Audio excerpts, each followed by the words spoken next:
أعوذ بالله من الشيطان الرجيم بسم الله الرحمن الرحيم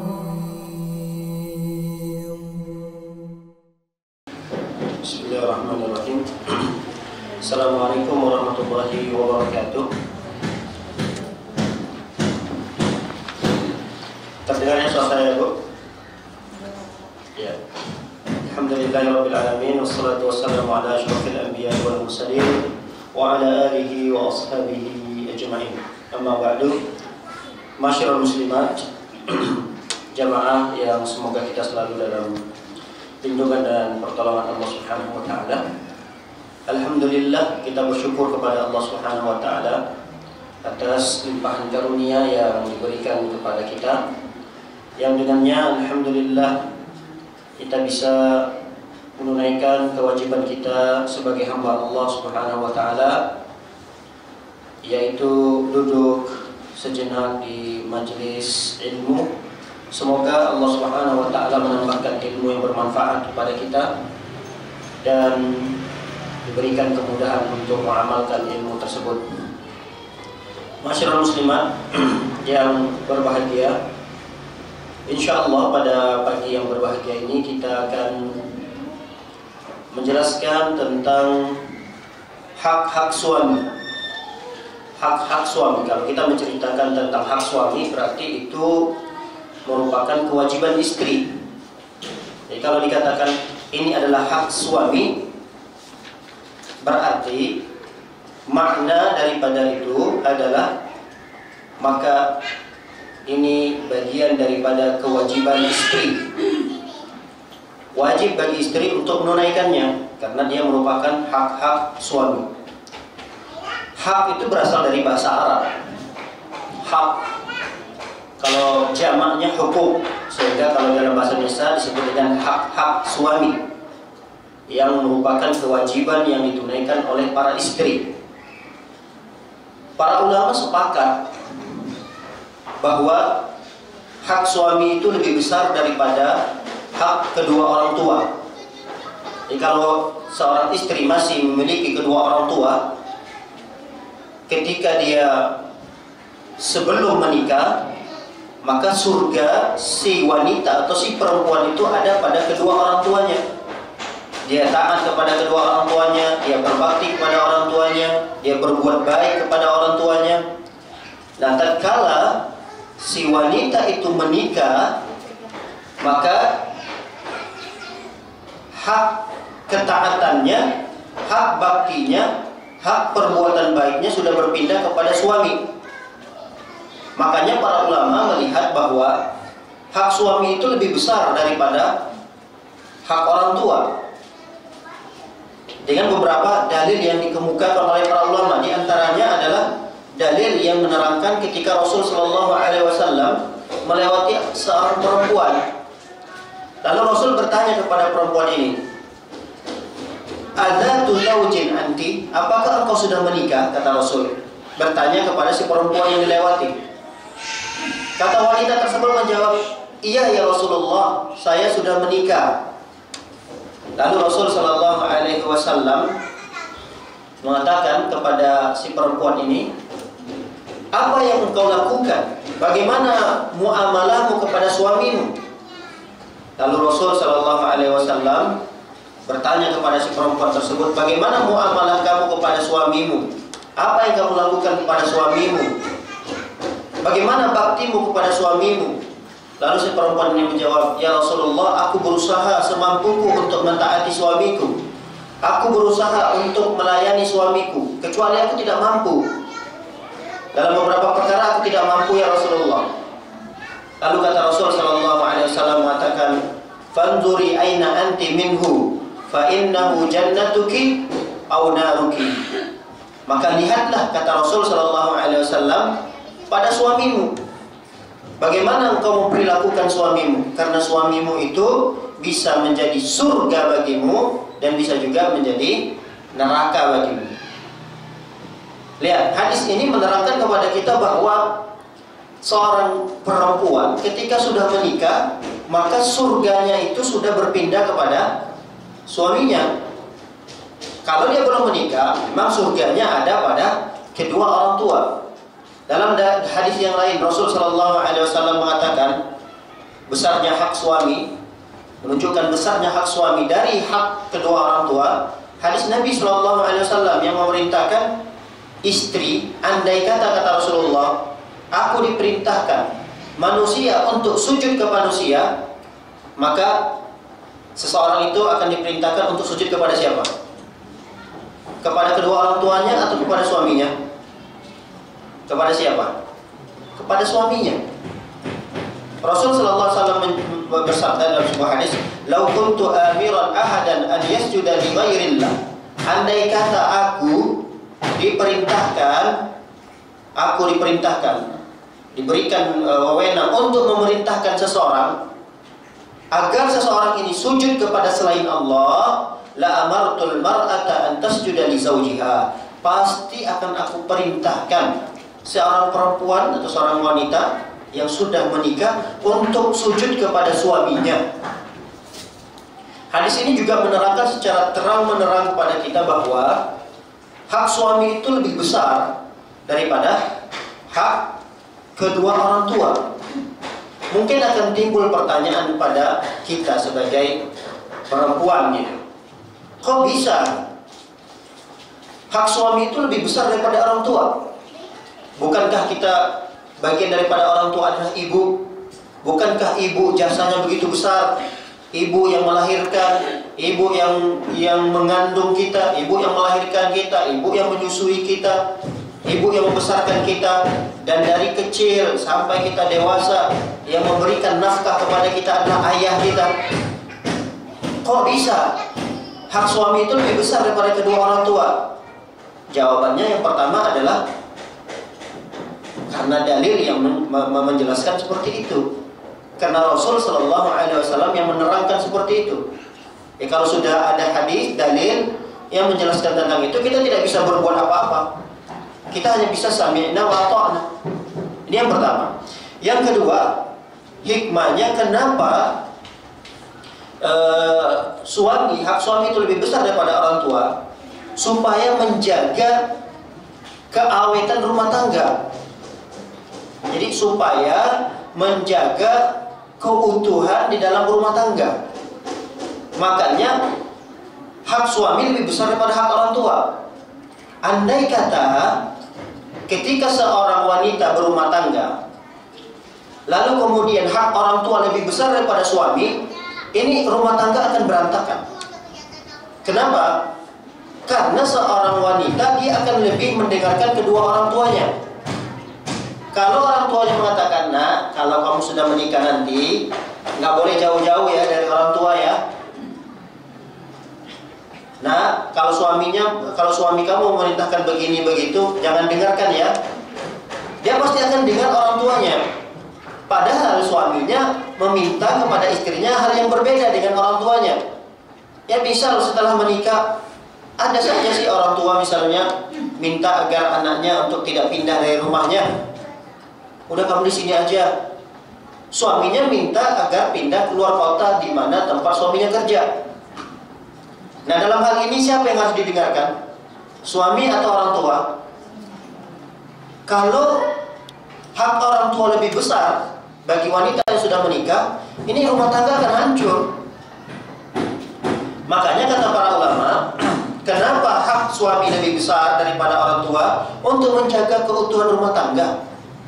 Karena banyak orang tua yang begitu sayang kepada putri-putrinya yang sudah menikah, dia masuk ikut campur dalam urusan rumah tangga anak perempuannya. Nah, kalau ikut campurnya orang tua tersebut dalam hal-hal yang baik, dalam hal-hal yang mungkin tidak bertabrakan dengan keinginan suami, tidak ada masalah. Yang jadi masalah adalah orang tua ikut campur dalam permasalahan rumah tangga putrinya, dan itu bertabrakan dengan keinginan suaminya. Ini hikmah yang pertama. Hikmah yang kedua, kenapa suami itu lebih besar haknya daripada orang tua? Ya karena setelah sang perempuan itu menikah dengan seorang laki-laki, berarti pelimpahan tanggung jawab itu sudah diberikan kepada siapa? Kepada suaminya. Jadi seutuhnya pelimpahan tanggung jawab yang tadinya itu adalah merupakan tanggung jawab orang tua, itu sudah dilimpahkan kepada suami. Pelimpahan tanggung jawab di sini dalam segala hal. Dalam segala hal itu nafkah pangannya, papannya, sandangnya. Nah, ini semuanya menjadi tanggung jawab suaminya. Orang tua sudah tidak berkewajiban lagi untuk menafkahi putrinya ini. Berarti kalau sudah ada pelimpahan tanggung jawab dari orang tua ke suaminya, maka hak-haknya juga dilimpahkan. Yang tadinya hak ketaatan itu ada pada orang tua, hak berbakti, hak berbuat baik, nah, itu ada pada orang tua, itu juga sudah dilimpahkan kepada suami. Bukan kami mengajarkan bahwa istri-istri ini untuk durhaka kepada orang tuanya, tidak. Tetap ada bakti. Wajib hukumnya seorang wanita, seorang perempuan berbakti kepada kedua orang tuanya, wajib. Hanya saja kalau ada permasalahan yang bertabrakan, keinginan yang bertabrakan antara orang tua dengan suami, maka yang didahului adalah suami, bukan orang tua. Nah, ini diantara penjelasan para ulama yang menjelaskan bahwa hak suami itu sungguh lebih besar daripada hak kedua orang tua. Baik, kita akan jelaskan satu persatu. Apa saja sih hak suami ini yang wajib ditunaikan oleh seorang istri? Yang pertama, hak yang pertama, taat kepada suami. Taat kepada suami. Apa arti taat? Apa arti taat, Bu? Hah? Patuh kan ya? Taat itu patuh. Nurut, kalau bahasa kita menurut, patuh. Nah, itu artinya taat. Nah, kalau kita melihat para istri ibu sekalian, hadirat yang dimuliakan oleh Allah SWT, kalau kita ingin menilai diri kita ini adalah orang yang taat kepada suami, lihat kita patuh nggak sama suami. Kalau kita tidak patuh kepada suami, berarti kita tidak taat kepada suami. Kita bisa menilai dengan penilaian, misalnya kita punya pembantu. Pembantu ini sudah bekerja di rumah kita. Lalu kemudian kita minta bantuan kepada pembantu tadi. Bi, tolong cuciin baju anak-anak ini ya. Kira-kira kalau bibi itu menjawab, enggak, saya nggak mau nyuciin, kamu aja yang nyuciin. Ini pembantu taat atau tidak? Pembantu ini tidak taat. Sepakat kita mengatakan pembantu ini tidak taat. B, tolong bikinin kopi ya. Bikin sendiri aja, di dapur kan ada air panas. Kira-kira pembantu ini taat atau tidak? Enggak taat. Maka begitulah kita menilai diri kita. Tatkala ada perintah dari suami, perintah di sini bukan hanya perintah akhirat ya, bukan hanya perintah bersifat agama, tidak. Perintah suami yang ditaati itu adalah perintah hal agama maupun hal dunia. Dalam hal dunia apapun, selama perintah tersebut pertama tidak bertentangan dengan syariat. Tentunya tidak boleh seorang istri mematuhi perintah suami yang mengandung di dalamnya maksiat. Apa contohnya? Perintah suami yang di dalamnya terkandung maksiat. Hah? Misal, Dek, kamu nggak usah lah pakai jilbab. Saya mau ketemu sama teman-teman saya nih. Saya malu kalau pakai jilbabnya kayak gini. Ini perintah maksiat atau tidak? Ini perintah maksiat. Wajib untuk kita taati? Nggak wajib. Kenapa? Karena perintah suami ini adalah perintah maksiat. Suami perintahin kita untuk pergi ke bioskop, ke diskotik. Yuk, ayo siap-siap cepat. Pakai yang benar, pakai perhiasan yang banyak. kita mau ke diskotik. Nah, perintah suami itu ditaati atau tidak? Enggak. Ayo kita nonton sinetron. Ini filmnya bagus nih. Enggak perlu ditaati. Kenapa? Karena perintah, di dalam perintah itu ada unsur kemaksiatan. Atau perintah itu di luar daripada fitrahnya perempuan. Ini juga tidak wajib untuk ditaati. Apa contohnya? Perintah suami, tapi perintah itu di luar dari fitrahnya perempuan. Apa contohnya ini? Hah? Ada yang bisa memberikan contoh? Apa? Mencari nafkah. Nah, itu memang bukan bukan kewajiban secara syar'i ya. Ini fitrah perempuan itu misalnya A, lalu diperintahkan di luar dari fitrah perempuan. Contoh, Dek, itu ban motor ayah lagi bocor itu. Tolong kamu tempelin ya. Ya itu bukan fitrah perempuan untuk mengerjakan itu gitu. Dan dalam kebiasaan suatu daerah pun perempuan tidak mengerjakan itu gitu. Kalau sang istri misalnya tidak taat kepada suami, dia mengatakan, enggak ah mas, masa saya yang tempelin bannya? Berdosa nggak sang istri itu kalau dia menolak perintah suaminya?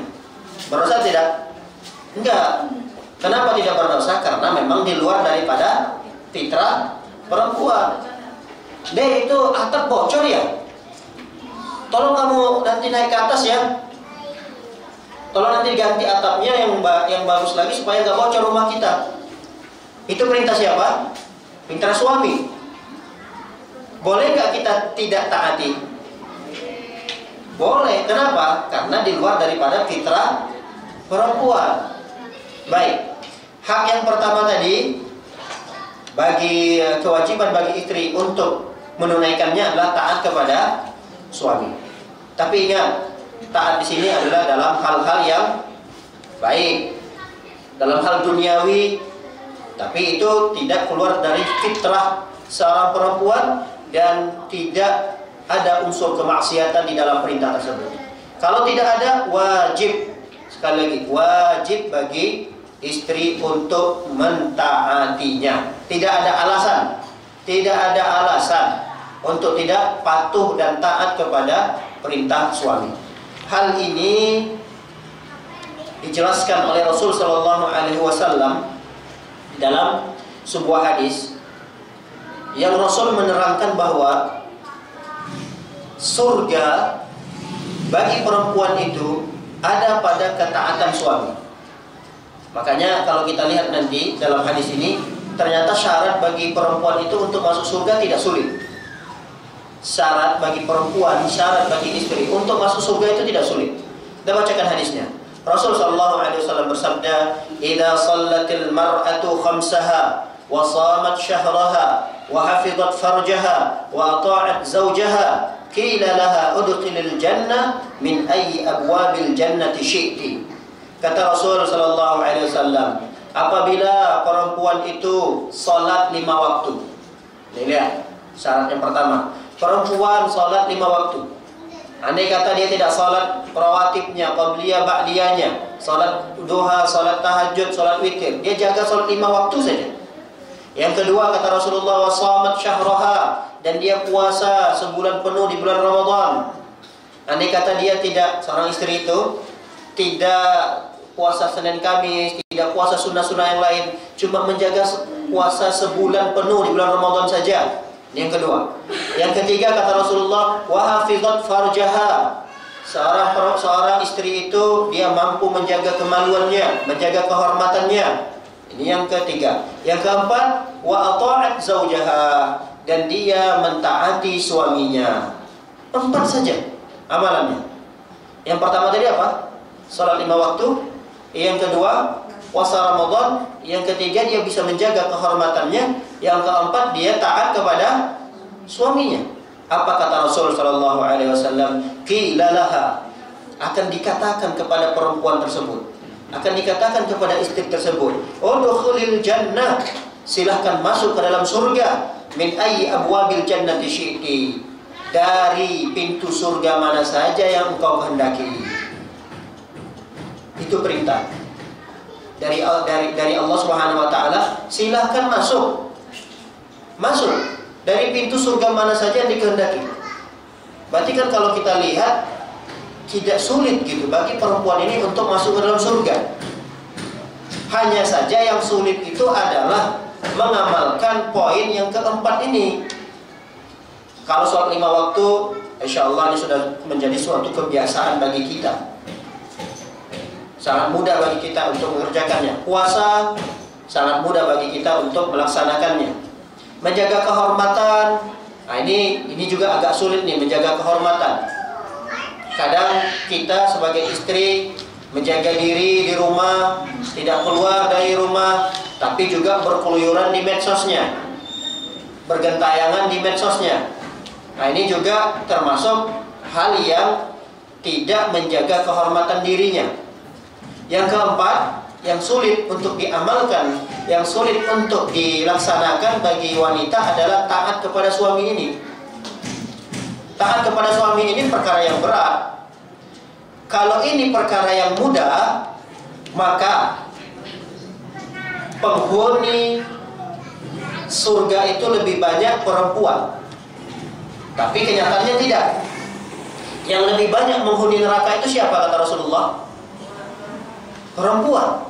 Rasul tidak mengatakan penghuni yang paling banyak di surga itu perempuan, enggak. Tapi sebaliknya dikatakan oleh Rasulullah. Kata Rasulullah, penghuni terbanyak dari neraka adalah perempuannya. Dalam sebuah hadis Rasulullah mengatakan, aku melihat neraka. Aku melihat neraka. Dan penglihatanku di neraka tersebut belum pernah sama sekali aku lihat kengerian yang terjadi. Dan aku melihat penghuni yang paling banyak dalam neraka itu adalah perempuannya. Lalu para sahabat bertanya, bima ya Rasulullah?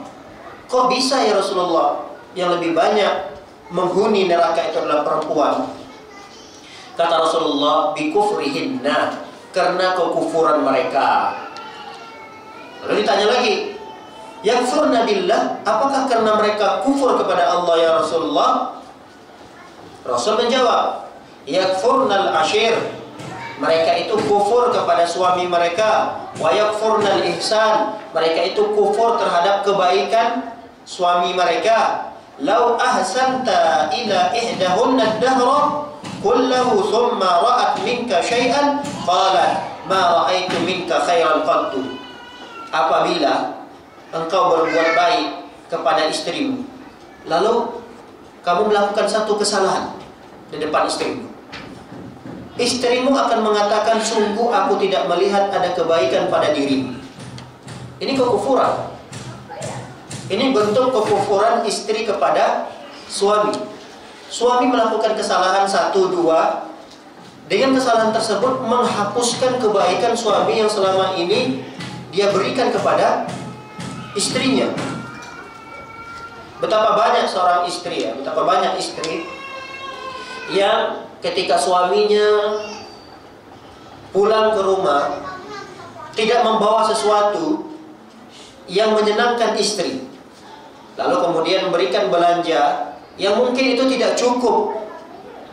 Yang harusnya sehari belanja itu 100.000, tapi di hari itu suami hanya mampu dan dapat memberikan 50.000.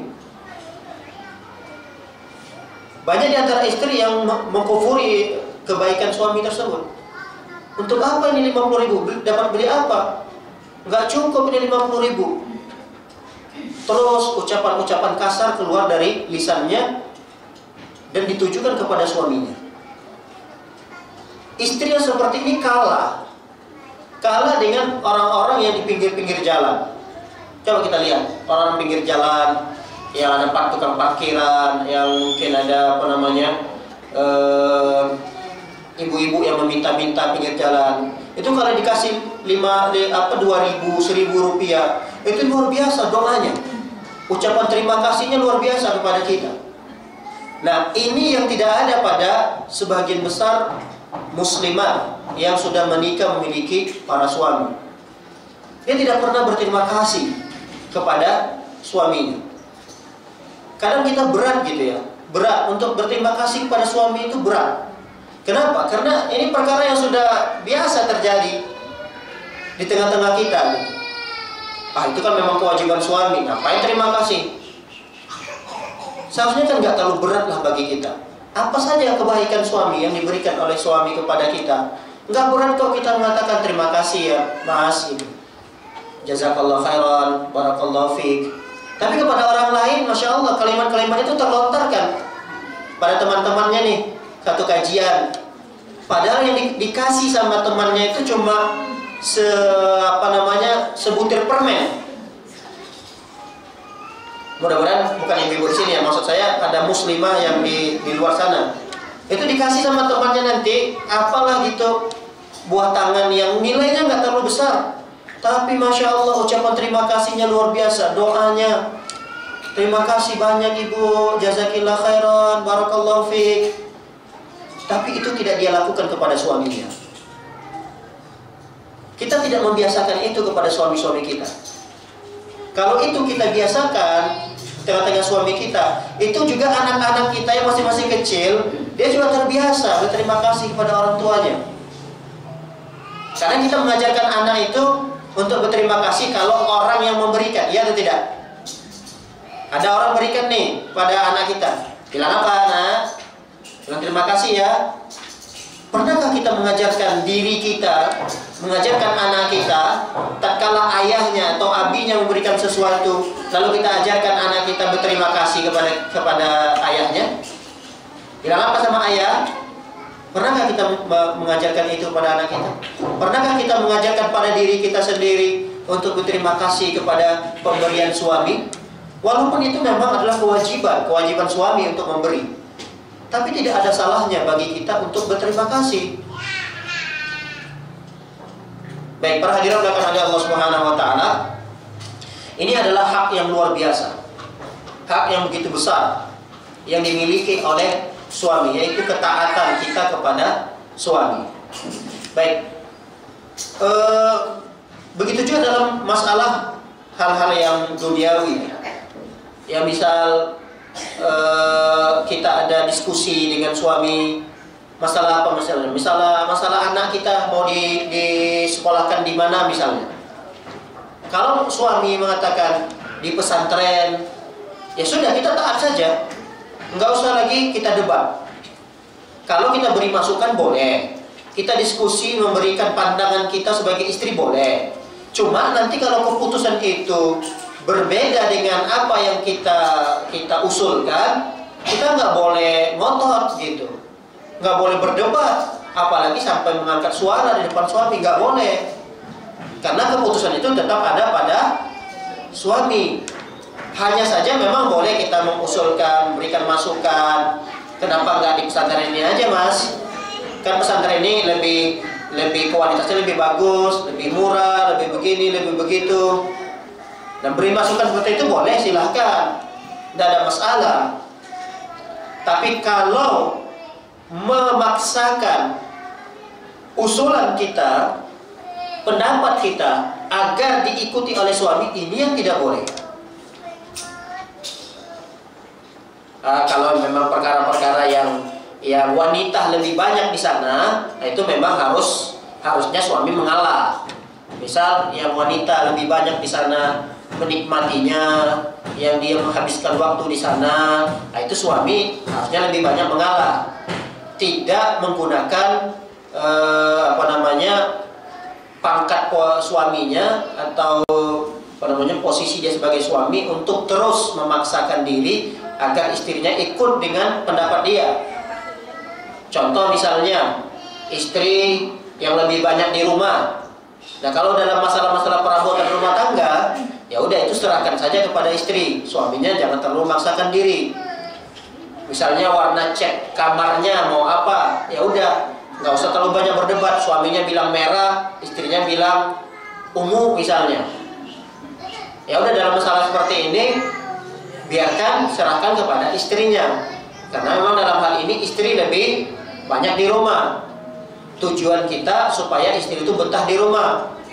Dalam masalah-masalah dapur misalnya, perabotan dapur, mau beli wajan, mau beli ini, beli itu, udahlah suami nggak perlu ikut-ikut campur.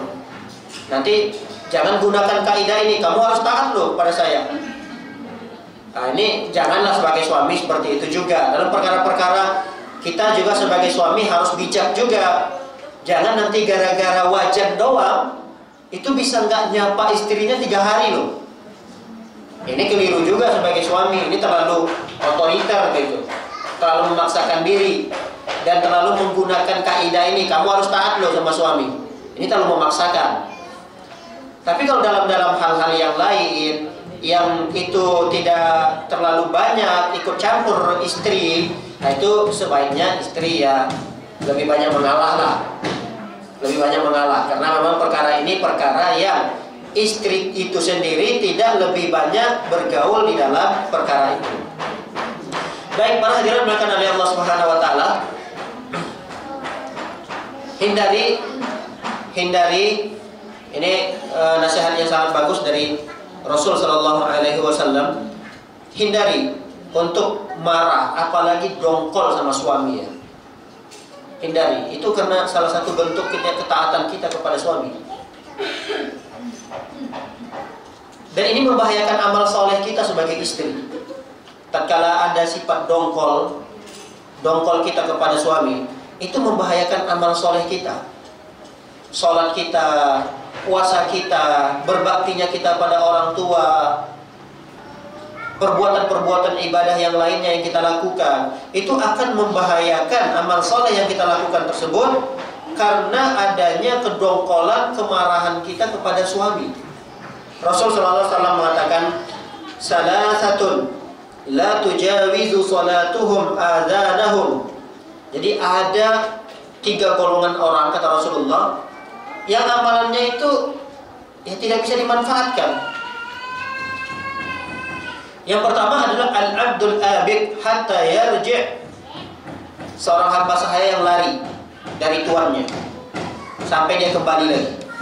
Wa mar'atun batat wa zawjuha wa 'alaiha sakhitun. Yang kedua adalah seorang istri yang tidur di malam hari dalam kondisi suaminya marah. Suaminya marah, tidak rela, tidak ridho kepada istri tersebut. Di malam hari itu kondisi suaminya tidak nyaman, tidak tenang melihat sikap istri ini, maka hal itu akan membahayakan sholat istri yang sekian tahun dilakukan oleh istri tersebut. Nah, makanya hati-hati ketika kita dongkol, jengkel sama suami. Ya itu memang sifat manusiawi lah. Nggak mungkin lah dalam rumah tangga itu istri tidak pernah jengkel sama suami, nggak mungkin. Pasti. Cuma jangan sampai keegoan kita itu menjadikan kejengkelan kita berkepanjangan. Ya udah, kalau kita jengkel kepada suami dalam masalah ini, dalam masalah itu aja udah selesai. Ini enggak. Dalam masalah itu kita jengkel sama suami, nanti ke bawah-bawah sampai 3 hari berikutnya. Karena kami dapat beberapa kasus gitu. Ada beberapa kadang yang nelpon, yang WA, yang apa. Di antara kasus yang sering kita dengarkan itu adalah istri, kebanyakan mereka mendiamkan suami. Mendiamkan suami datang. Begitu juga sebaliknya. Kadang-kadang suami juga mendiamkan istrinya sampai berapa hari gitu. Cuma beraktivitas di rumah, suami ngerjain apa, istri ngerjain apa. Ngomong juga tidak terlalu banyak. Kadang ada hal-hal perlu yang ingin diceritakan kepada suami, ada hal-hal yang perlu ingin diceritakan suami, kita jadi menahan diri gitu. Kenapa? Karena kita lebih mengutamakan ego kita tadi. Biarin aja dia dulu yang nyapa saya. Suami juga gitu, biarin aja. Nanti kalau dia dulu yang menyapa saya, baru saya akan ajak ngobrol. Nggak boleh. Hati-hati. Perkara itu akan membahayakan amal soleh kita. Baik, ini yang pertama. Yang kedua, hak yang kedua yang dimiliki oleh suami. Apa itu? Melayani suami dalam berhubungan intim. Ini hak yang kedua. Ini perlu dijelaskan panjang lebar atau cuma sekedar itu aja, Bu? Jelaskan nih, nggak apa-apa. Baik, karena ini memang ilmu ya, ya kita harus jelaskan lah, nggak ada masalah. Kita jelaskanlah sedikit. Baik, Allah Subhanahu Wa Taala berfirman, Nisa'ukum harsul lakum fa'tu harsakum anna syi'tum. Kata Allah, istri-istri kalian itu adalah sawah ladang bagi kalian. Kalian di sini siapa? Kalian di sini siapa? Suami. Kata Allah Subhanahu Wa Taala, istri-istri kalian itu adalah sawah ladang bagi kalian. Fa'tu harsakum, datangilah istri kalian tersebut. Anna syi'tum, sebagaimana yang kalian kehendaki. Ini firman Allah Subhanahu Wa Taala, pendek tapi maknanya begitu luas. Dan begitulah bahasa Al-Quran. Bahasa Al-Quran itu dia tidak menggunakan bahasa yang vulgar. Al-Quran itu menggunakan bahasa yang halus. Allah Subhanahu Wa Taala memberikan isyarat kepada perempuan bahwa perempuan itu adalah sawah ladang. Jadi kapan saja suami mau datang, itu terserah suami. Mau didatangin istrinya di malam hari, ya terserah. Mau didatangi di pagi hari, di siang hari, mau jam 2 pagi, mau habis sholat subuh, mau sebelum subuh, nggak boleh bagi istri untuk menolak.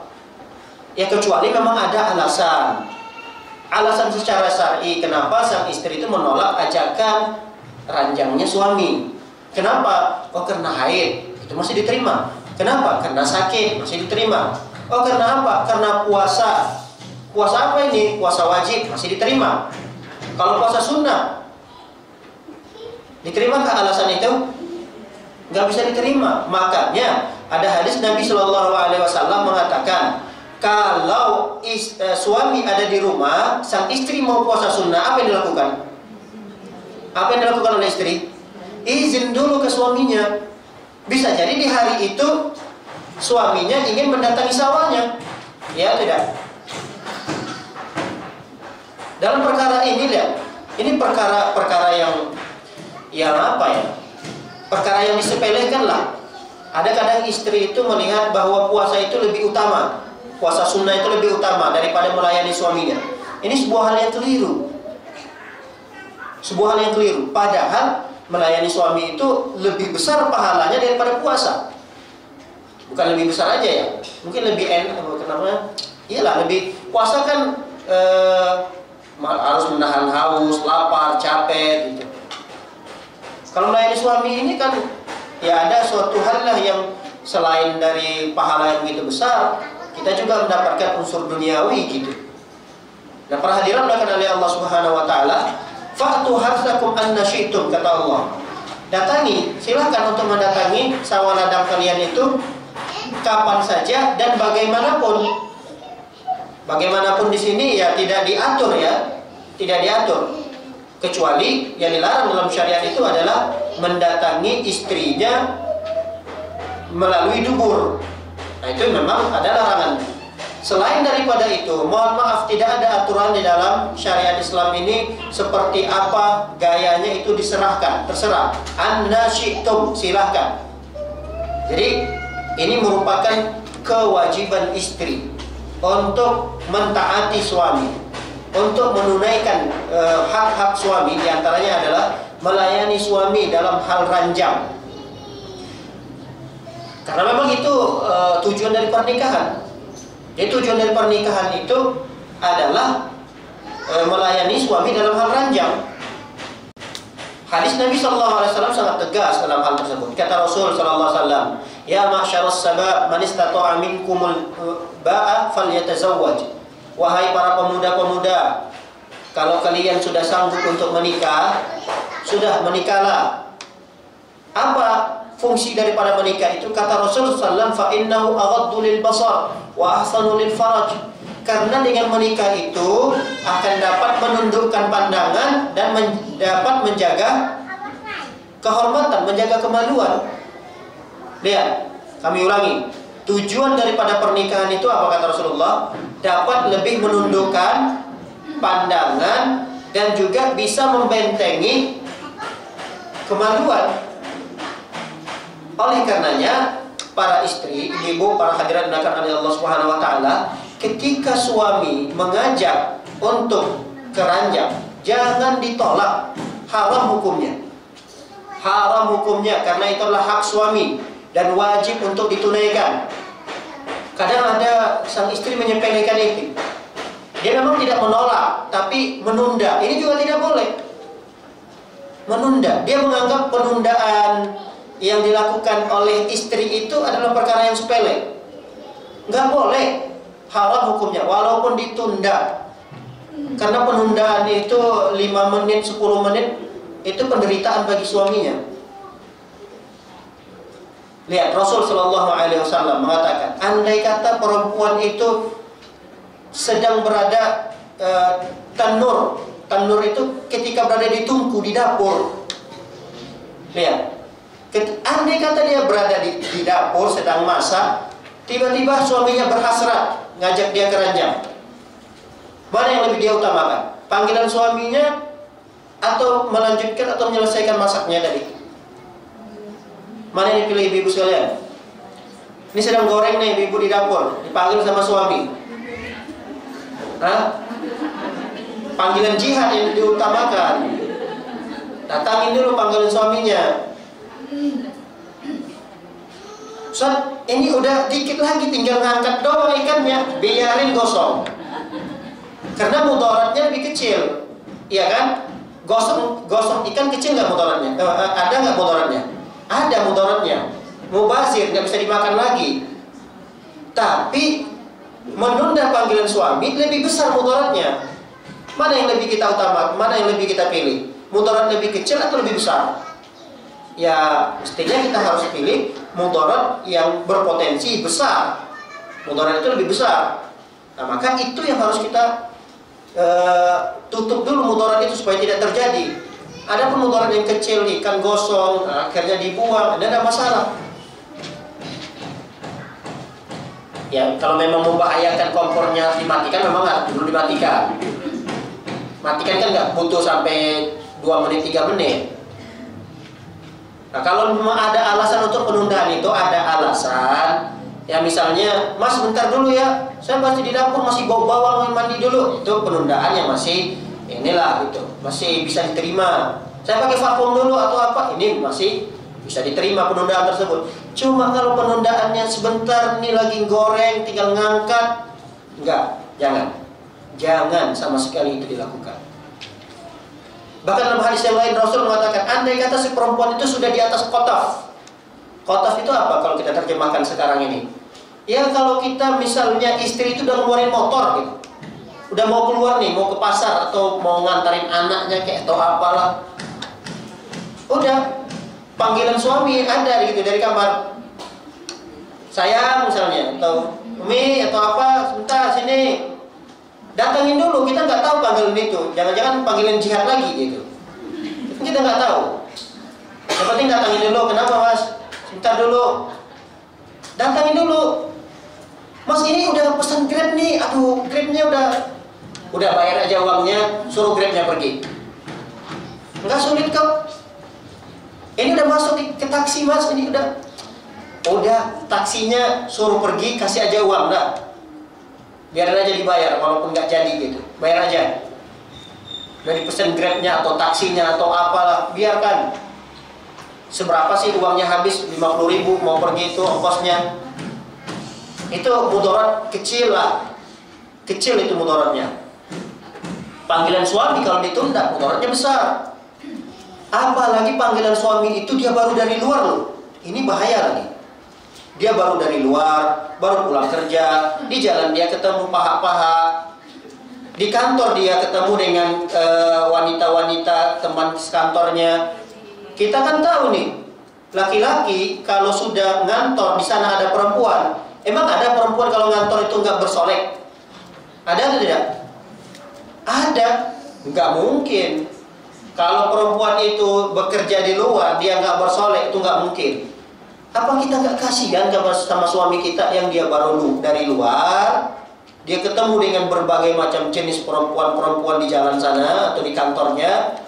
Pulang dia panggil istrinya, istrinya jawab, tunggu dulu. Kan sakit suami seperti itu.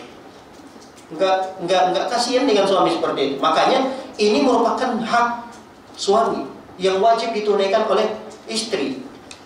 Banyak terkadang rumah tangga itu retak karena masalah yang seperti ini juga. Masalahnya sepele gitu. Alasannya kenapa? Karena saya sedang nggak mood start. Enggak, itu bukan alasan sebagai istri untuk tidak melayani suaminya. Alasannya karena nggak mood. Enggak. Walaupun dalam kondisi kita juga, mohon maaf misalnya nggak selera atau apa, biarkan saja. Tetap harus layani suami semaksimal mungkin. Karena itu adalah cara kita untuk membantu suami agar dia bisa menundukkan pandangannya di luar. Kalau kita tidak membantu suami, kasihan suami. Matanya nanti akan tambah jelalatan. Yang tadinya melihat betis, dia akan mencari perempuan yang lain, yang mana nih yang lebih naik lagi roknya gitu. Kenapa? Karena di rumah dia nggak bisa melampiaskan keinginannya tadi gitu. Makanya Rasulullah Shallallahu Alaihi Wasallam menyebutkan bahwa kalau perempuan itu keluar rumah, istashrafahu syaitan. Syaitan itu udah ngintai-ngintai dia. Perempuan itu kalau udah keluar rumah, itu diintai oleh syaitan, dihias-hiasi oleh syaitan. Dalam hadis yang lain, innal mar'ata tuqbilu fi surati syaitan wa tudbiru fi surati syaitan. Perempuan itu kalau udah keluar, itu udah dihiasi oleh syaitan. Dari depan, dari belakang. Padahal bisa jadi istrinya di rumah lebih cantik loh. Tapi karena dia dari suaminya keluar karena bekerja, melihat ada perempuan, jadi dihiasi oleh syaitan seakan-akan perempuan itu cantik. Nah begitulah memang tugas syaitan. Perempuan yang biasa-biasa saja menurut kita sebagai istri, itu kok suami sampai kayak gitu gitu. Nah, maka Rasul sallallahu alaihi wasallam melanjutkan, fa idza ra'a ahadukum imra'atan fa'ajabathu falyati ahlahu. Kata Rasulullah, kalau ada seorang yang melihat perempuan di luar lalu mengkaguminya, jadi perempuan ini sangat mengkagumi si laki-laki tadi, udah dia pulang aja ke rumah. Pulang ke rumah, datangi istrinya. Fa inna dzalika yurdu ma fi nafsihi. Karena hal itu akan bisa menolak apa yang ada di dalam hatinya tadi. Apa sih keinginan laki-laki tadi ketika melihat perempuan di luar? Keinginannya pasti ingin mendatanginya. Nah, itu ada pada istrinya. Udah dia pulang aja. Apa yang ada pada perempuan yang dilihatnya di luar, itu ada pada istrinya. Maka kalau dia melihat sesuatu yang menyebabkan dia bernafsu, dia pulang ke rumah, karena apa yang ada pada perempuan itu ada pada istrinya. Nah, yang celakanya adalah ketika suami pulang, diajak oleh suaminya, istrinya nolak. Bisa dibayangkan itu. Suaminya udah berusaha melawan, menundukkan pandangan. Ya sulit bagi suami untuk menundukkan pandangan, tidak melihat perempuan. Gimana caranya seorang laki-laki keluar di zaman ini ya? Di zaman ini ada laki-laki yang keluar tidak melihat perempuan, nggak mungkin. Di zaman Rasul SAW, ini kan hadis di zaman Rasulullah. Kita tahu bahwa di zaman Rasulullah itu perempuan, ya kebanyakan mereka di rumah gitu. Nggak ada di antara mereka itu kerja di luar. Di zaman kita ini, perempuan berkeluyuran, berserakan pinggir-pinggir jalan itu. Dan dia ya, dalam berpakaiannya tidak seperti orang-orang yang sudah paham ya, yang sudah pernah ngaji gitu. Ini perempuan-perempuan yang membuka aurat. Itulah yang dilihat oleh para suami-suami kita di luar gitu. Oleh karenanya kita sebagai istri harus bijak. Kebijaksanaan istri itulah yang akan membantu suami untuk tidak melakukan maksiat di luar. Jangan sampai apa yang kita lakukan, tingkah laku kita di rumah, itu menjadikan suami kita akhirnya jajan di luar. Nauzubillah. Nauzubillah. Ini yang banyak terjadi pada rumah tangga itu. Banyaknya suami kadang lari dengan perempuan-perempuan yang lain karena perempuan-perempuan yang di luar tuh lebih pandai menggoda. Kita sebagai istri harusnya lebih bisa dan lebih mengalahkan perempuan-perempuan yang di luar sana. Mohon maaf ini ibu-ibu sekalian. Mohon maaf. Ibu-ibu di rumah harus lebih pintar daripada, mohon maaf, para pezina, para pelacur itu. Harus lebih pintar. Para wanita pezina, pelacur itu lihat kalau laki-laki yang datang, bagaimana sikap mereka? Mereka itu lemah lembut, mereka itu menyambutnya, mereka itu udah luar biasa lah. Kalau ada tentengannya dibawa sama si perempuan itu. Laki-laki mana yang tidak tergoda melihat seperti itu? Nah, kita di rumah ada suami tidak perlakukan seperti itu. Tidak merayu suami, tidak mengajak suami dengan keindahan suara kita. Ini malah dibalik. Kok cepat banget sih pulangnya? Biasanya juga nggak jam segini pulangnya. Bukannya suami disambut, ambilin air minum. Kemudian kalau bisa memang dia dibukain bajunya, diganti baju yang lain, kalau minta mandi dan seterusnya. Ustaz, boro-boro mau gitu, anak aja berantakan di rumah banyak gitu. Ya, kita pandai-pandai lah mengatur. Pandai-pandai mengatur, kasih tahu suami, Mas, nanti kalau pulang kasih tahu supaya kita juga sebagai istri siap-siap, sehingga kita meninggalkan pekerjaan yang lain dan lebih mengutamakan menyambut suami. Begitu harusnya ya dilakukan oleh seorang istri. Baik, para hadirin akan ada Allah SWT, kita nggak perlu berlama-lama dalam poin yang kedua nih. Kita lanjutkan poin yang berikutnya. Poin yang berikutnya, hak suami yang wajib ditunaikan oleh istri adalah tidak boleh menceritakan, mensifati perempuan lain di hadapan suaminya. Nggak boleh. Sang istri nggak boleh menceritakan perempuan lain di depan suaminya. Mas, tahu nggak itu? Si fulana itu. Kan fulana itu begini begitu. Nggak boleh. Apalagi yang diceritakan itu adalah sifat-sifat baiknya. Jangankan zaman sekarang ini yang lebih anehnya bukan menceritakan doang itu, ngelihatin fotonya lagi ke suaminya. Ada seperti itu istri. Mas, masih kenal nggak sama ini? Kok sekarang dia nggak pakai cadar ya? Nih wajahnya nih, ini orangnya nih. Nggak boleh. Hak suami itu adalah istri tidak boleh menceritakan perempuan lain. Nggak boleh di depan suaminya. Ini enggak, suaminya ditunjukin foto perempuan lain. Bahkan anehnya lagi, dia ajak suaminya untuk nonton sinetron. Lebih anehnya lagi, yang ditonton itu adalah apa sekarang? Film-film apa itu? Film-film Korea ya.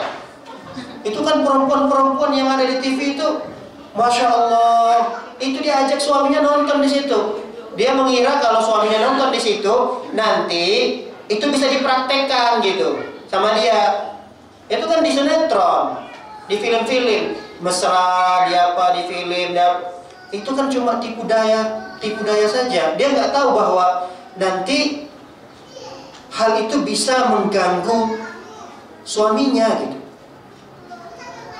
Dia nonton sama suaminya, diajak nonton hal-hal yang tidak benar. Melihat ada aurat perempuan di situ, ada perempuan yang bersolek di situ. Sedangkan dia sendiri pakainya compang-camping di samping suaminya. Bau keteknya masih asam. Nanti tadi dia baru dari dapur ada bau bawangnya, diajaknya nonton. Suaminya diajak nonton. Yang ditonton adalah perempuan-perempuan yang buka aurat. Ini nggak boleh. Nggak boleh itu dilakukan oleh seorang istri. Baik, hak yang berikutnya, yang keempat, istri harus menjaga rahasia suaminya, terutama rahasia ranjang. Itu nggak boleh diceritakan. Apapun rahasia yang terkait dengan suami.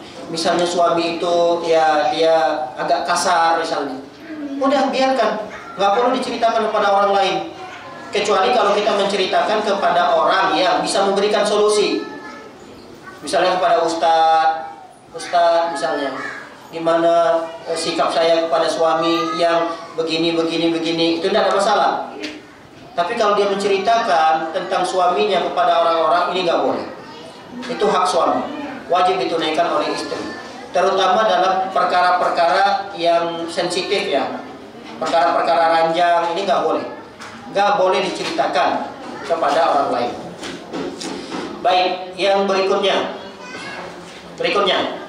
Tidak boleh mengizinkan masuk orang yang tidak diizini atau tidak disukai oleh suami kita. Nggak boleh diizinin masuk ke rumah suami.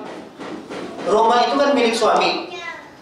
Pantaslah, layak bagi suami untuk tidak mengizinkan siapapun untuk masuk ke rumah itu, kecuali orang yang diizinkan. Kalau tidak diizinkan oleh suami atau belum diizinkan oleh suami, minta izin dulu ke suami. Suami misalnya sedang bekerja di luar, ditelepon dulu, Mas, ini ada sepupu saya mau datang ke rumah, boleh nggak? Boleh, silahkan. Nah, siapapun orang yang tidak dibolehkan oleh suami untuk masuk ke rumahnya, jangan dimasukkan orang tersebut ke rumah.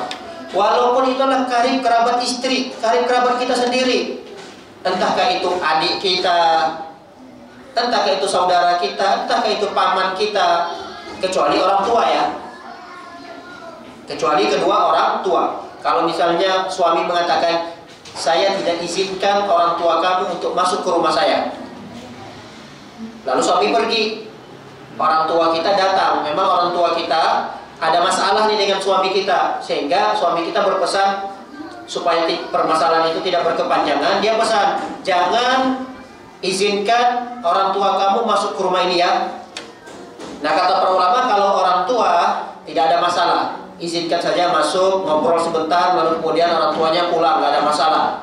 Tapi kalau selain orang tua, walaupun itulah orang yang dekat dengan kita, hubungan nasabnya, kakak kita, adik kita, paman kita, bibi kita, kalau tidak diizinkan oleh suami masuk, jangan diizinkan masuk. Tapi bukan artinya kita sebagai perempuan, istri, memutuskan tali silaturahmi dengan mereka, tidak. Caranya berarti kita yang keluar. Jadi misalnya datang nih adik kita atau paman kita yang kata suami jangan izinkan masuk, kita yang keluar rumah, kasih tahu kepada pamannya, mohon maaf paman, di rumah belum siap menerima begini begitu. Apa yang informasi yang ingin disampaikan, saya mau dengarkan di sini saja, di luar. Jadi bukan artinya kita memutuskan tali silaturahmi dengan mereka, tidak. Hanya saja kita mematuhi kata suami, jangan izinkan masuk. Ya sudah, tidak kita izinkan masuk, kita ngobrolnya di luar saja. Sebagai seorang istri, ngobrol di luar saja. Jangan sampai mengizinkan masuk orang yang tidak diizinkan oleh suami. Kecuali siapa tadi? Kedua orang tua. Apalagi yang diizinkan masuk itu adalah orang-orang asing, laki-laki asing. Nauzubillah. Laki-laki asing ini laki-laki yang bukan mahramnya. Laki-laki yang bukan mahramnya diizinkan masuk ke rumah, haram hukumnya, tidak boleh. Apakah ini bisa dianalogikan dengan perempuan yang mengizinkan laki-laki lain untuk masuk di medsosnya? Apakah ini bisa dianalogikan? Perempuan yang punya medsos nih, lalu ada laki-laki yang bukan mahram ikut bergabung dengan medsosnya, boleh atau tidak? Bisa jadi boleh kalau memang diizinkan oleh suaminya. Jadi tetap harus izin, Mas ini sepupu saya laki-laki, boleh nggak dia berteman sama saya di Facebook saya? Oh nggak apa-apa, kata suami, nggak ada masalah. Kalau ini Mas boleh nggak? Nggak, jangan. Jadi kita sebagai istri juga harus pintar dalam menggunakan medsos kita. Jangan sampai terjadinya pertikaian dalam rumah tangga hanya karena kita bermedsos. Ini juga banyak kasus. Banyak kasus terjadinya retak rumah tangga itu gara-gara istri berkeluyuran di medsosnya, bergentayangan. Fisiknya di rumah, tapi di luar dia bergentayangan, komentar sana, komentar sini, jawab sana, jawab sini. Yang di komentar yang dijawab adalah laki-laki yang asing bagi dia, laki yang bukan mahramnya. Dan yang dijawab itu adalah perkara-perkara yang tidak perlu itu dijawab gitu. Perkara-perkara yang tidak perlu dikomentari gitu. Nah, kalau perkara-perkara suatu yang tidak perlu dikomentari, tidak perlu dikomentari, nggak perlu dijawab. Kalau kita tidak perlu untuk buat status, nggak perlu dibuat status. Itu adalah kewajiban perempuan untuk menjaga kehormatan dirinya. Baik. Berikutnya kita tidak bacakan poin-poin setiap yang kita bacakan ini karena menyingkat waktu. Baik, yang berikutnya, istri tidak boleh keluar rumah kecuali dengan izin suami. Sang istri itu nggak boleh keluar rumah tanpa izin dari suami, walaupun mau ke rumah saudara gitu. Ya nggak ada lah suami yang nggak membolehkan dia istrinya untuk silaturahmi ke saudara. Tapi nggak ada masalah. Kita hanya ingin menghormati suami kita saja gitu. Penghormatan kita terhadap suami, kita keluar ke pasar aja minta izin. Mas, saya ke pasar dulu ya. Nggak ada masalah, nggak sulit kok. Sulit nggak, ibu-ibu sekalian? Sulit nggak minta izin seperti itu? Sulit atau enggak? Enggak kan? Mas, saya mau ke kajian dulu ya. Sulit nggak? Enggak. Orang nggak perlu biaya kok. Oh, suami sedang kerja, tinggal di WhatsApp. Gratis. Mas, saya izin ke kajian dulu ya. Ya kalau nggak dijawab nanti karena masih kerja nggak ada masalah. Tapi sesuai dengan izin ya. Jangan pula nanti izinnya ke kajian, pulangnya mampir ke mana? Ya kemana biasanya nongkrongnya? Kalau ibu kesini enggak ya? Ada kalau ibu di sana itu memang izinnya ke suami ngaji, dia datang kajian, pulang dari kajiannya, dia nongkrong dulu ke mall rupanya. Habisin waktu dulu ke mall. Jangan. Nah, kalau memang kita pengen ke mall nanti sama teman-teman, juga harus masuk dalam izin itu. Mas, saya mau pergi kajian nih sama teman-teman, boleh ya? Nanti pulangnya saya juga mampir nih, diajak makan di mall. Nah, itu juga harus ada izin seperti itu.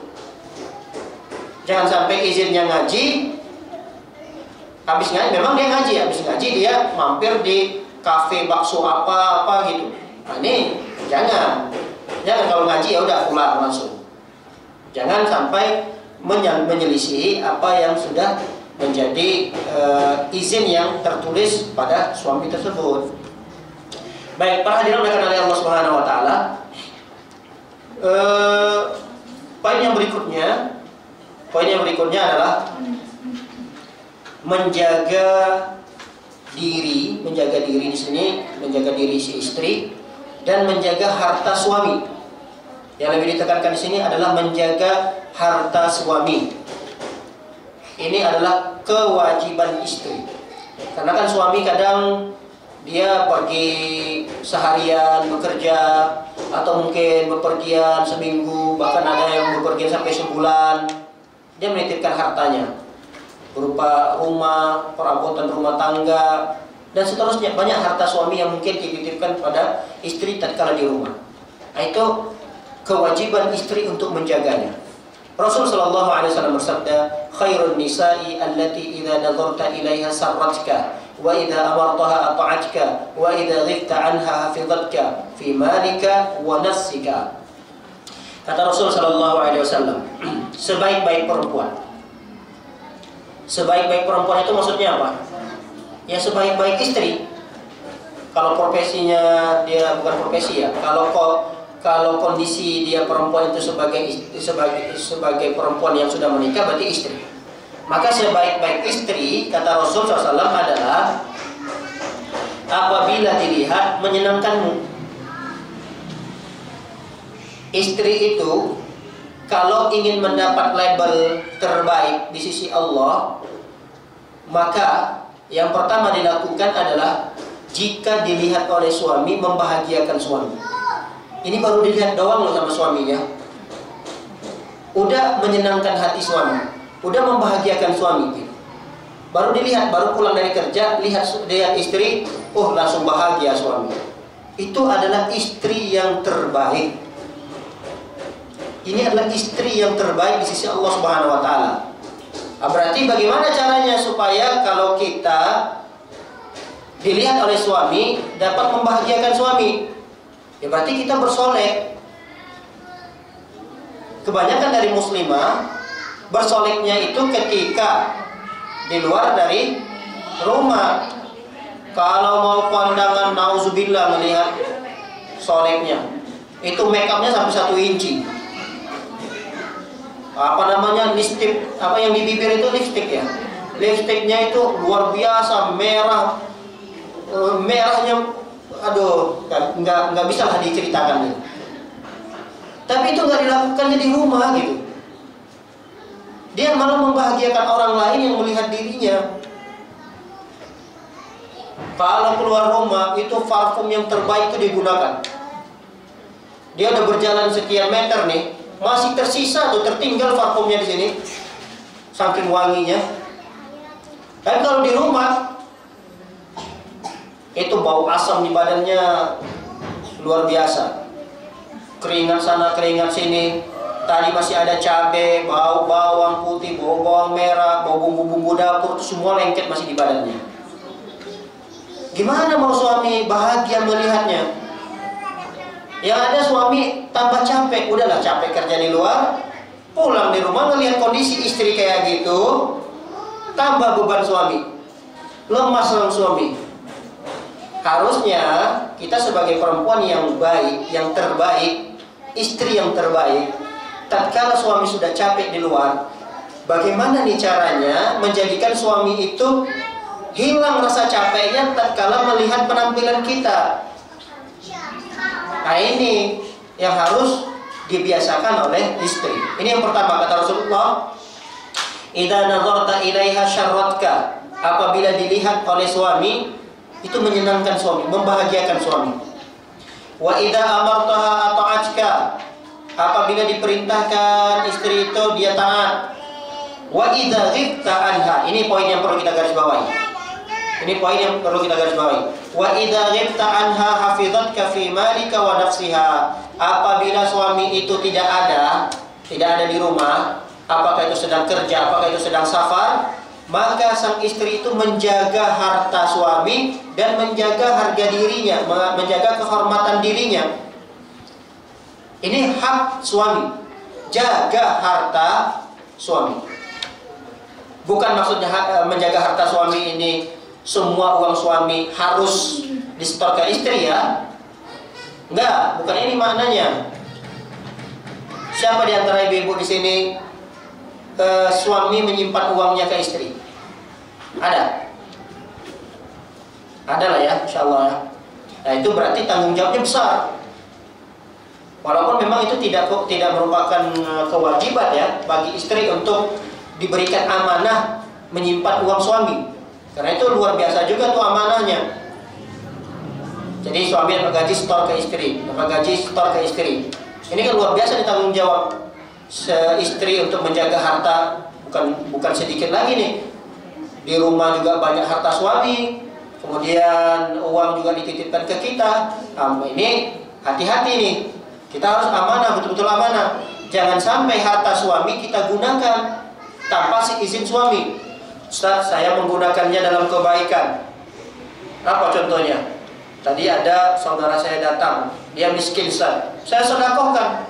Saya ambil harta suami 100.000, saya sedekahkan pada dia. Boleh atau tidak, Bu? Boleh atau tidak? Kok diam? Boleh apa enggak? Enggak boleh. Haram hukumnya, ibu berdosa. Tapi suami dapat pahala, kata para ulama. Kenapa? Karena itu memang harta si suami. Jadi apa yang dilakukan oleh istri tersebut? Dia mengambil 100.000 uang suaminya untuk kebaikan tanpa izin suami. Kebaikan yang dia lakukan adalah dia sedekahkan uang itu kepada saudaranya yang miskin. Datang misalnya bibinya yang datang atau siapalah yang datang, kondisinya memang miskin, butuh uang. Kita berinisiatif dengan sisa 100.000, tapi bukan uang kita, uang suami. Izin dulu ke suami. Kalau nggak izin, apa yang ibu lakukan itu malah mendatangkan dosa buat ibu. Dan itu pahala memang buat suami. Cuma ibu berdosa. Gitu.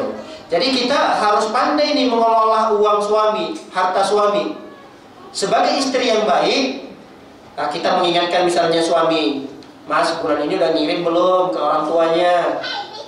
Nah itu boleh mengelola harta suami dengan hal-hal yang baik seperti itu.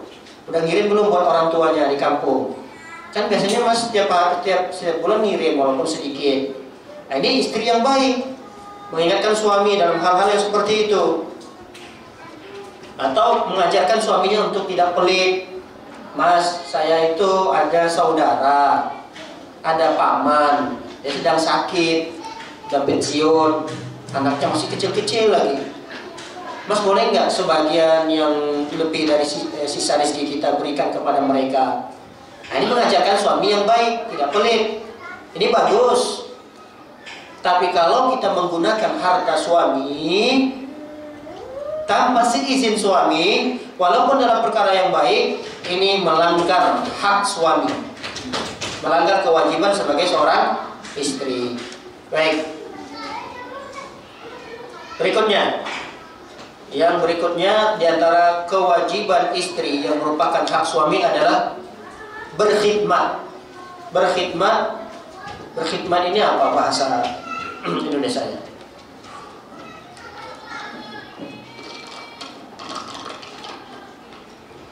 Berkhidmat ini apa bahasa Indonesianya? Khidmat istri kepada suami. Apa itu maksudnya? Melayani, bisa ya diterjemahkan melayani? Melayani, misalnya berkhidmat di rumah itu ya pekerjaan perempuan pada umumnya di suatu daerah, nyuciin pakaian suami, nyuciin pakaian semuanya, masakin buat suami, menghidangkan makanan, minuman.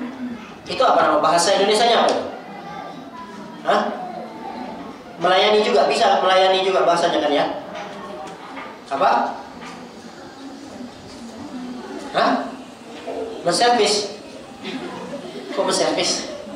Servis berarti ada yang rusak. Enggak, apa bahasanya? Berkhidmat itu ya mungkin melayani lah. Melayani suami. Apa sih kebutuhan suami gitu. Nah ini kewajiban perempuan. Tapi memang disesuaikan dengan keadaan ya.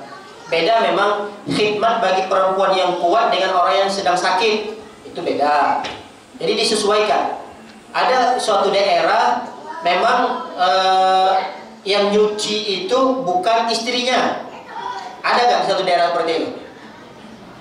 Nah berarti itu tidak perlu dan tidak wajib bagi perempuan untuk berkhidmat pada suaminya. Ada memang di suatu daerah. Jadi disesuaikan dengan kebiasaan di suatu daerah itu. Kebiasaan ibu-ibu, para istri itu di rumah apa aja sih kerjaannya gitu. Kalau kebiasaannya di suatu daerah misalnya nyapu, ngepel, apa lagi, mandiin anak, nyuci baju, apa lagi, pekerjaan-pekerjaan rumah banyak banget ya, banyak banget. Nah itu kalau misalnya pekerjaan itu dilakukan oleh perempuan, biasanya ya, urufnya, adat istiadatnya di suatu daerah itu dikerjakan oleh istri, maka itu jadi kewajiban bagi istri untuk melakukannya.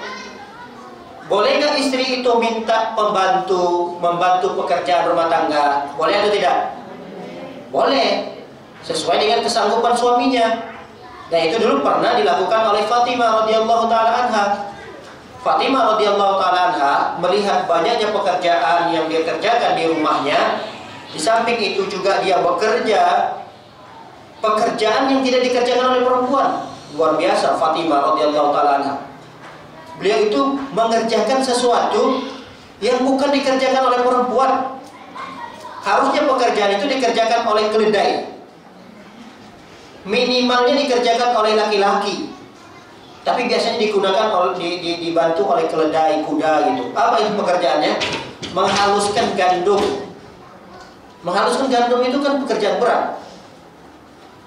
Dulu mungkin di kampung-kampung ada namanya belum ada apa namanya penggiling beras. Padi itu kan dijemur dulu, habis dijemur kemudian nanti ditumpuk, nanti keluarlah berasnya. Nah itu kan bukan pekerjaan perempuan.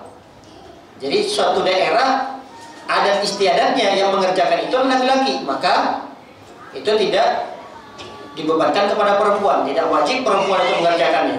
Berarti boleh istrinya minta kepada suami, "Mas, beras sudah habis, tolong dong berasnya digiling lagi, ditumbuk lagi padinya." Nah itu pekerjaan laki-laki.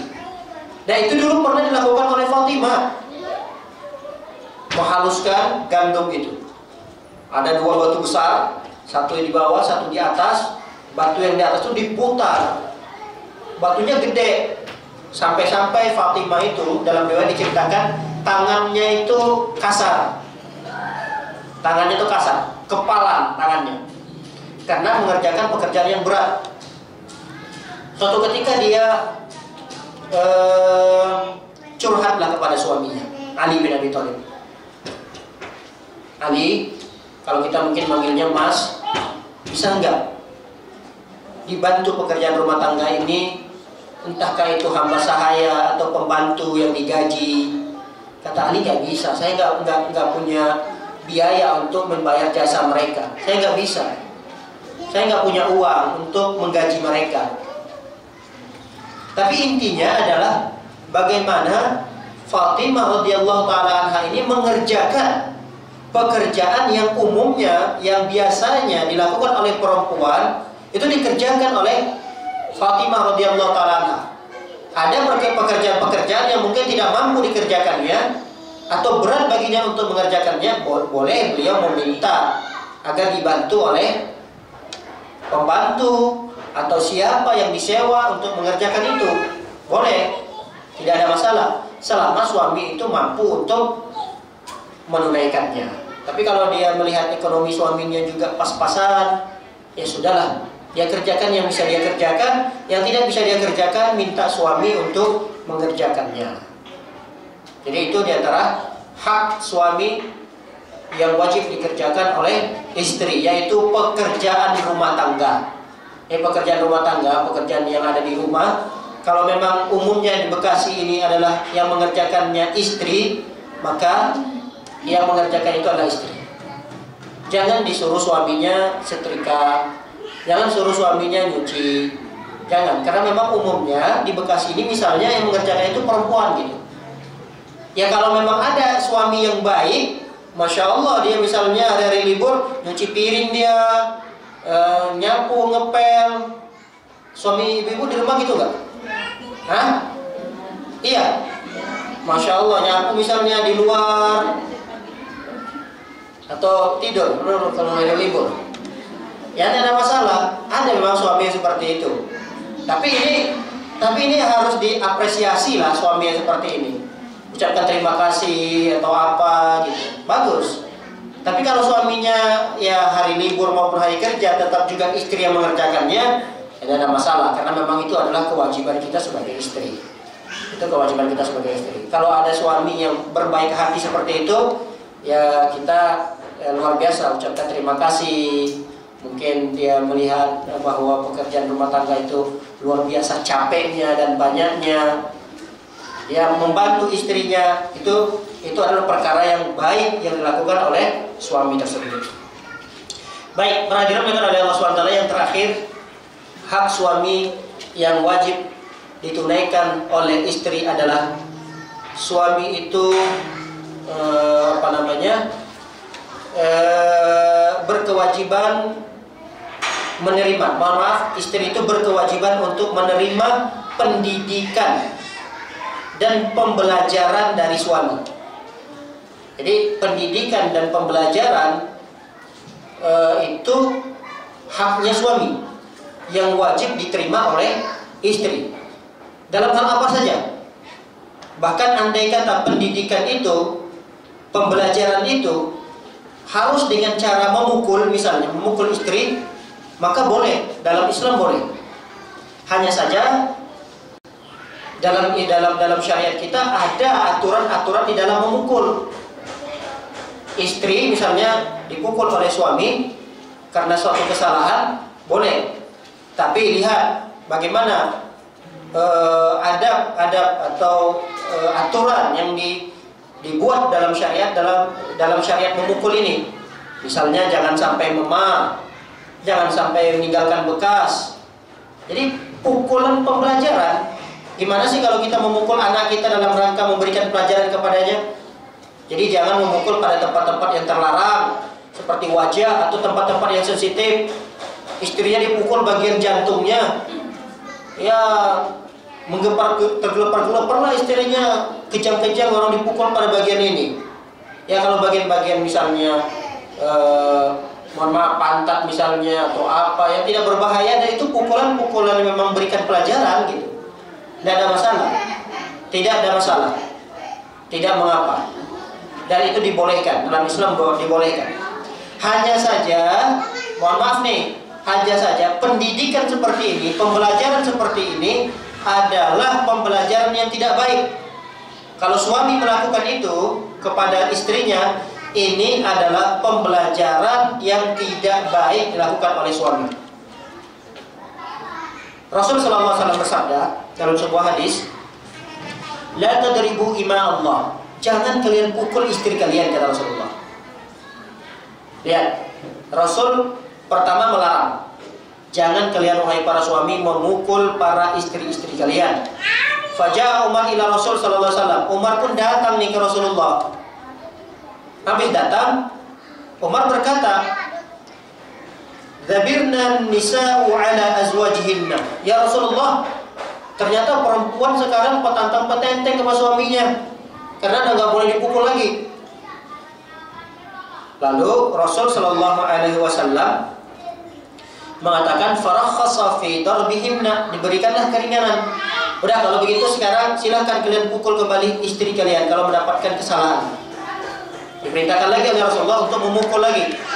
Fa'atafa bi ali Rasul sallallahu alaihi wasallam nisaun katsirun yashkuna azwajahunna.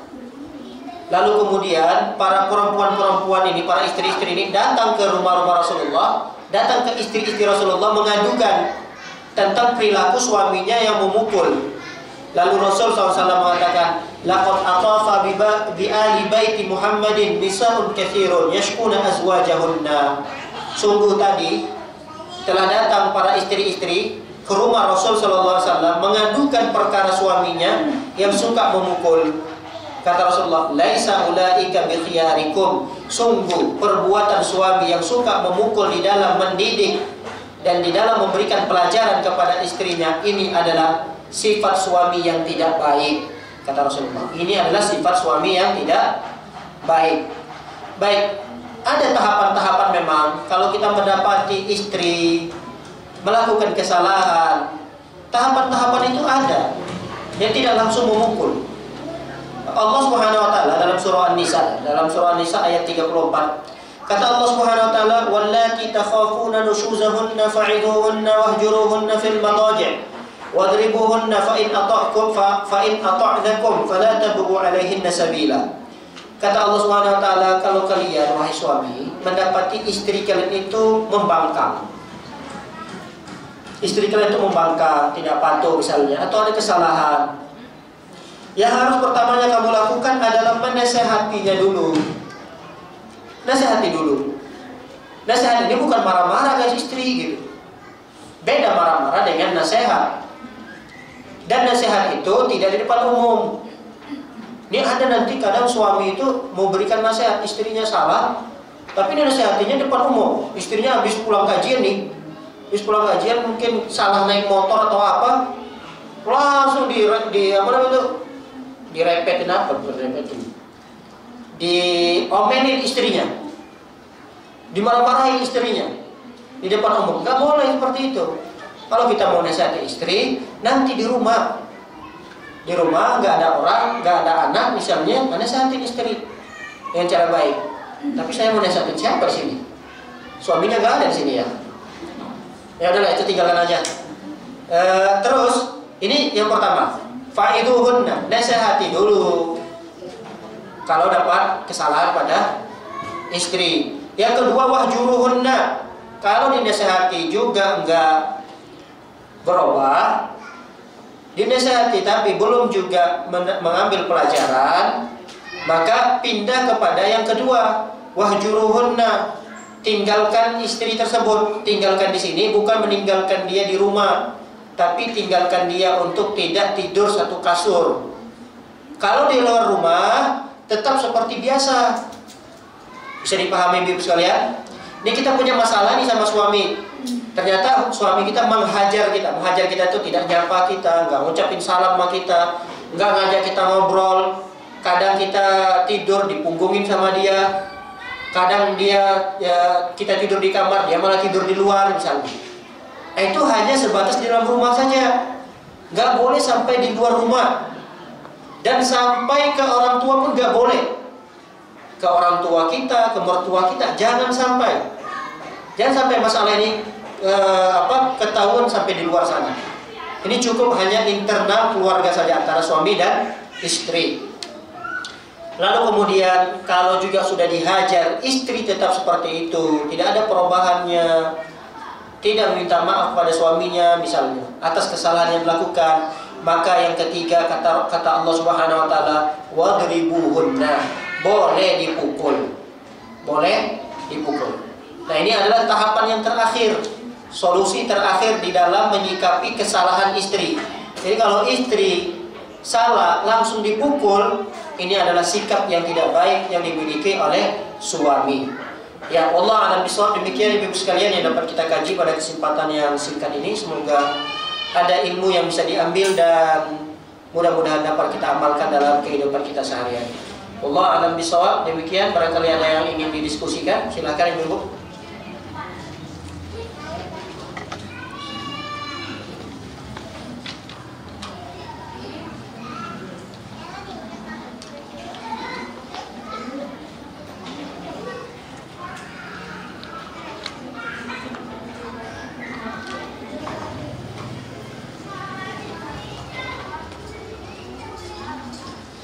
Tidak ada yang ditanyakan?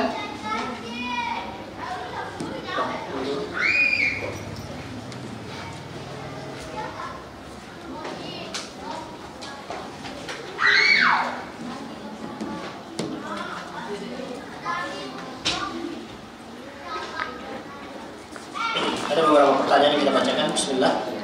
Assalamualaikum Ustaz. Afwan Ustaz, saya mau bertanya, apakah saya berdosa jika melarang suami poligami? Masya Allah.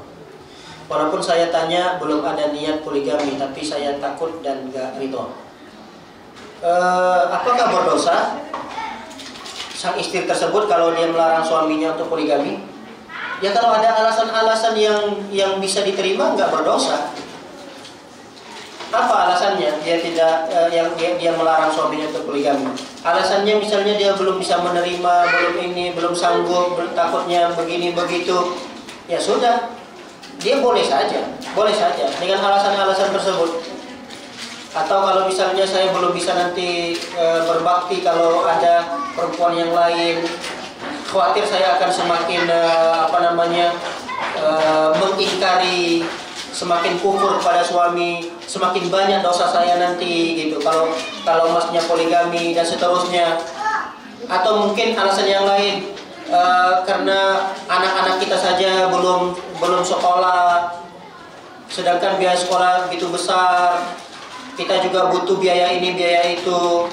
Jadi sang istri itu melarang suaminya untuk poligami. Ini alasan yang bisa diterima. Jadi alasan seperti ini tidak dianggap istrinya berdosa. Selama istri itu bisa memaksimalkan untuk melayani suaminya, untuk melayani kebutuhan suaminya, baik itu kebutuhan duniawinya atau kebutuhan biologisnya, itu bisa dilayani oleh istri, masih bisa dilakukan oleh istri tersebut, maka tidak berdosa istri tersebut ketika melarang suaminya. Iya, Allah alam bisawab. Selama ada alasannya. Kalau tidak ada alasan, itu yang menjadikan istri itu berdosa. Iya, sah-sah saja istri tidak setuju dan melarang sementara suaminya untuk berpoligami, suatu hal yang naluri lah, naluri perempuan, fitrahnya perempuan seperti itu. Ya, Allah alam bisawab. Pertanyaan yang berikutnya, suami yang royal untuk diri sendiri dan orang lain, tapi perhitungan terhadap anak dan istri. Bagaimana solusinya? Solusinya dia harus tahu dan harus banyak ngaji gitu. Harus banyak ngaji. Dengan dia ngaji itu dia tahu nanti bahwa apa yang dilakukan itu salah. Sekarang ini dia nggak sadar. Dia nggak sadar kalau dia apa yang dilakukan itu dia keliru, dia salah. Dia nggak tahu. Nah, bagaimana cara kita memberitahunya? Kalau dia seorang suami yang bisa diajak diskusi, ajak diskusi.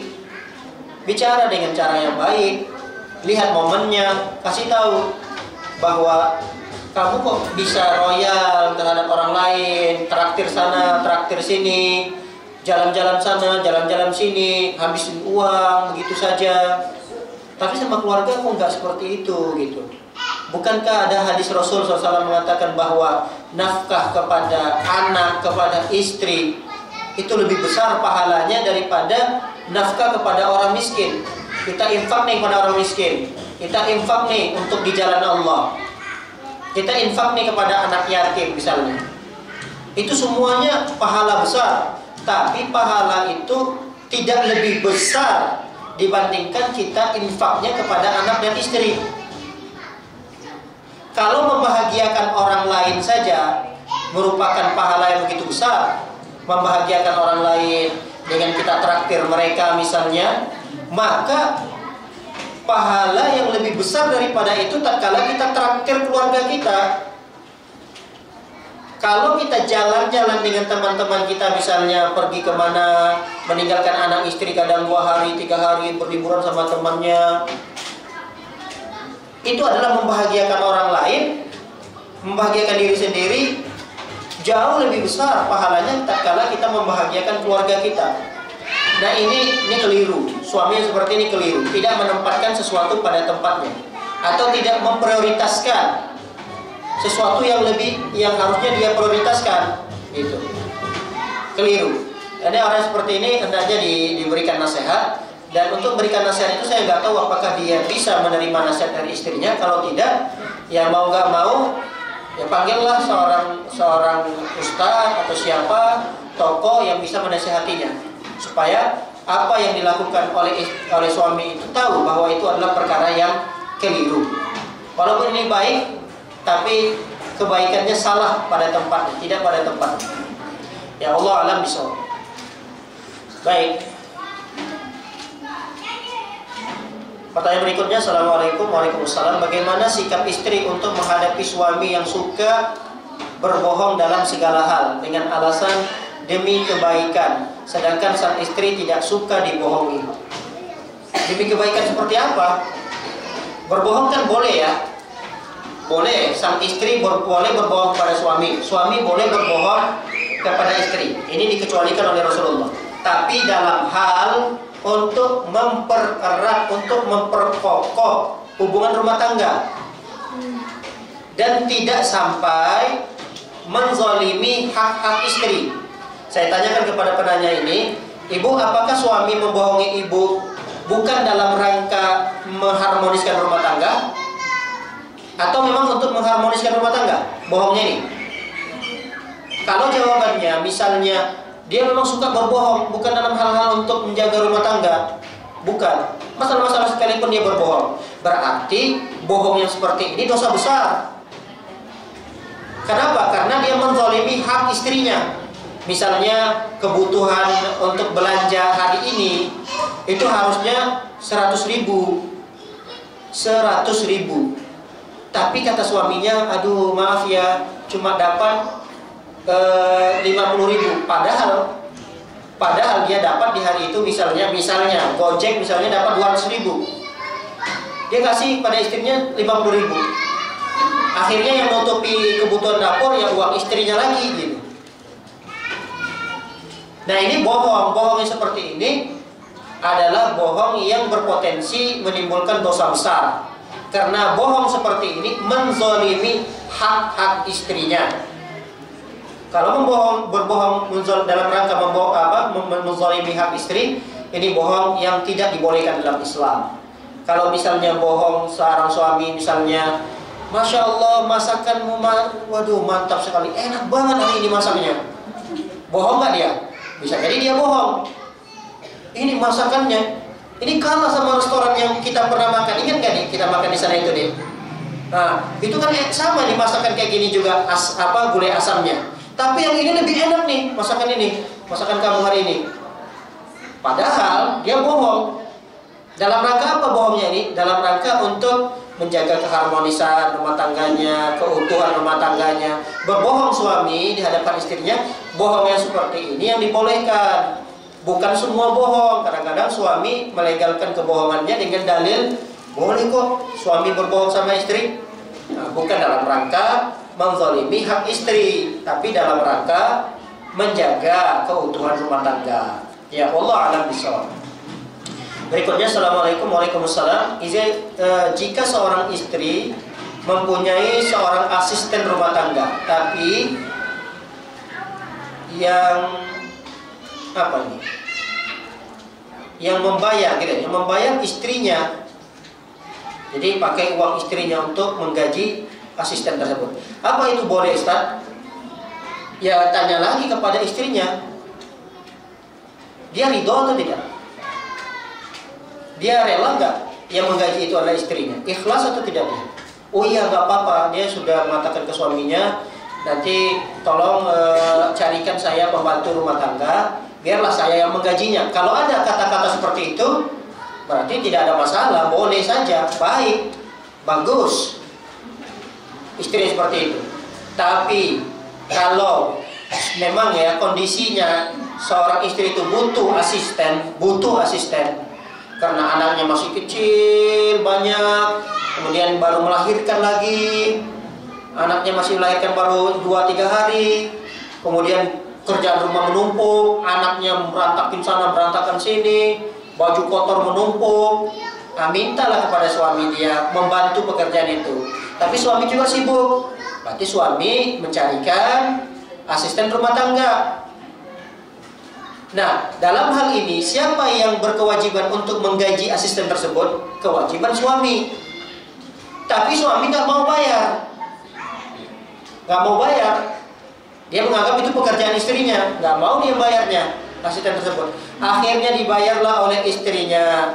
Nah, kalau kasusnya yang kedua ini, maka suaminya berdosa. Nggak boleh seperti itu. Karena kenapa? Karena istri membayar asisten ini dalam kondisi terpaksa, bukan atas dasar kerelaan. Kalau kasus pertama tadi, memang istrinya rela. Yang menggaji asisten itu adalah dirinya sendiri atau uangnya sendiri. Nah, atas kerelaan itu suami tidak ada masalah. Tapi kalau kasus kedua, sang istri ini terpaksa harus menggajinya menggunakan uangnya, tidak atas kerelaannya, berarti yang keliru dan salah di sini adalah suami. Karena yang berkewajiban untuk membayar gaji asisten itu tetap dibebankan kepada suaminya, bukan kepada istrinya. Wallahu a'lam bishawab. Baik, pertanyaan yang terakhir, apakah hukumnya kalau suami menyuruh beli rokok pada istri? Kalau istri tidak nurut, suami marah. Apa yang harus dilakukan oleh istri? Baik, apa yang harus dilakukan oleh istri, Bu? Ustaz, suami saya nggak merokok. Alhamdulillah. Andai kata nih, orang tua kita kan mungkin di kampung-kampung masih merokok ya. Mungkin ya, ada sebagian yang masih merokok. Nah, kita sebagai anak nih, atau ada ibu kita diperintahkan untuk membeli rokok. Apa yang harus kita lakukan? Kalau nggak beli rokok, dia marah-marah. Kira-kira ibu-ibu sekalian dalam menghadapi kondisi seperti ini apa yang harus dilakukan? Beli atau tidak? Beli atau tidak? Nah, di sini dijelaskan oleh para ulama dengan perincian. Kalau memang kita tidak mematuhinya, tidak mematuhi perintah itu, tidak berpotensi terhadap retaknya rumah tangga kita, hanya sekedar marah, dan itu biasa marah begitu aja, nanti berlalu, setelah itu hilang, ya udah nggak usah kita berikan. Paham Ibu? Paham ini? Kalau memang tidak, kemarahannya itu tidak berpotensi terhadap rumah tangga kita, udah nggak usah dibelikan. Tapi kalau kondisinya memang berpotensi Ini suami kalau udah marah, ini sampai seminggu, 2 minggu, sebulan pun dia bisa kayak gitu. Dan terus akan mengungkit-ungkit kemarahan itu, kesalahan-kesalahan tersebut. Dan berpotensi akan panjang gitu. Akan bermasalah dengan rumah tangga. Yang dalam kondisi seperti ini, sebagian ulama mengatakan dalam hal yang seperti ini silahkan, tidak ada masalah. Sebagian ulama ada yang membolehkan seperti itu karena memang ada mudarat yang lebih besar yang akan dia hadapi.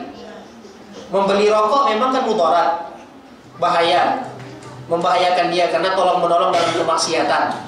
Merokok kan maksiat, dia tolong menolong dalam maksiat. Tapi kalau dia tidak belikan, ada mudarat yang lebih besar lagi. Keretakan rumah tangga yang berpotensi mungkin akan terus berkepanjangan. Nah, kalau kondisi kasus yang kedua ini, maka kita dalam kondisi lemah sebagai istri, lemah, ya sudah. Wallahu a'lam bishawab. Bismillah, belikan saja. Wallahu a'lam bishawab. Demikian yang dapat kita kaji pada kesempatan singkat ini. Semoga bermanfaat. Barakallahu fikunna. Semoga Allah SWT berikan kesehatan kepada kita. Semoga umur kita, keluarga kita, usia kita diberikan keberkahan oleh Allah Subhanahu wa taala. Amin ya rabbal alamin. Sallallahu ala nabiyina Muhammadin wa ala alihi wasallam ajmain. Akhiru da'wana subhanallahi wa bihamdika asyhadu an la ilaha illa anta astaghfiruka wa atubu ilaik. Assalamualaikum warahmatullahi wabarakatuh.